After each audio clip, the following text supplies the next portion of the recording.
قال رسول الله صلى الله عليه وسلم الطاعم الشاکر كالصائم الصابر۔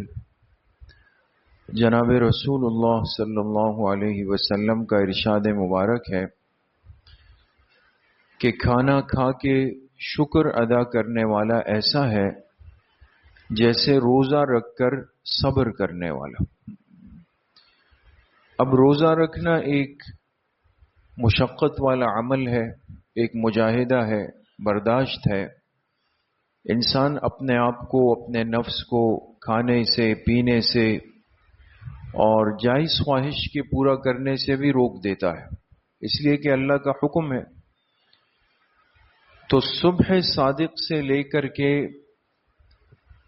سورج کے ڈوبنے تک پورا دن انسان کھائے پیے بغیر برداشت کر لیتا ہے، اس لیے کہ اللہ کا حکم ہے۔ اس میں کبھی 12 گھنٹے، کبھی 13 گھنٹے، یہ سب چیزیں اس نے برداشت کرنی، اور روزے پر بہت بڑا اجر ہے۔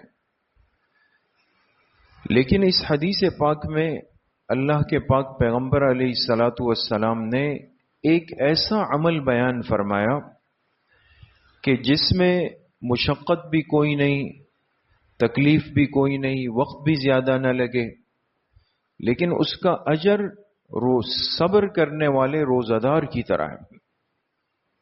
اب وہ عمل کیا ہے؟ فرمایا الطاعم الشاکر، جو بندہ کھائے پیے لیکن شکر گزاری کی عادت ہو اس کے اندر۔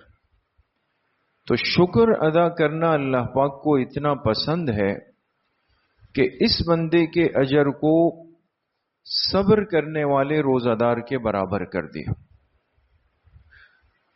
تو شکر کون سا مشکل ہے؟ ہم ہر وقت اللہ پاک کی نعمتوں کو استعمال کرتے ہیں، کوئی لمحہ زندگی میں ایسا نہیں ہے جس میں یقین کریں ہم اللہ کی کوئی نہ کوئی نعمت استعمال نہ کر رہے ہوں، اس لیے کہ سانس تو ہر بندہ لے رہا ہے نا۔ علماء فرماتے ہیں کہ سانس اندر لینا ایک نعمت، پھر اس کو باہر نکالنا دوسری نعمت۔ تو 24 گھنٹوں میں وہ کون سا لمحہ ہے کہ جس میں ہمارے جسم میں آکسیجن کا یہ عمل نہیں چل رہا ہو؟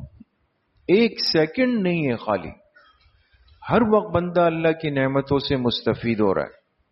تو جب نعمتیں ہر وقت ہیں دوستوں، تو شکر بھی ہر وقت ہونا چاہیے۔ انسان جب بھی اللہ کی کوئی نعمت استعمال کر لے، کم سے کم ادنا درجہ یہ ہے کہ زبان سے کیا کہہ دے؟ الحمدللہ۔ کیا کہہ دے دوستو؟ الحمدللہ، کہ تمام تعریفیں خاص ہے اللہ کے لیے۔ تو یہ ایک دفعہ کا الحمدللہ کہنا اس کو شکر گزار بندوں کے اندر شامل کر دے گا۔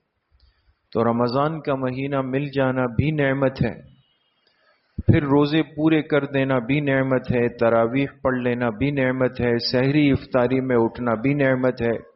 یہ سب نعمتوں کے موقع ہیں۔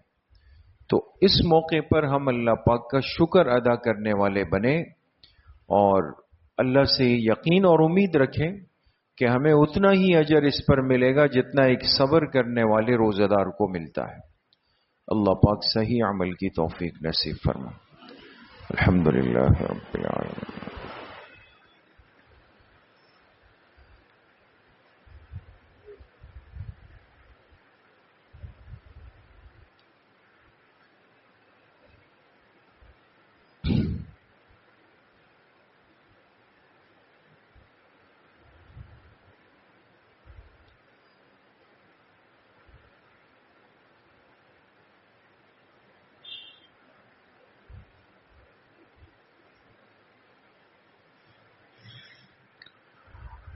وصلی اللہ وسلم علی نبینا محمد وآلہ واصحابہ اجمعین برحمتک۔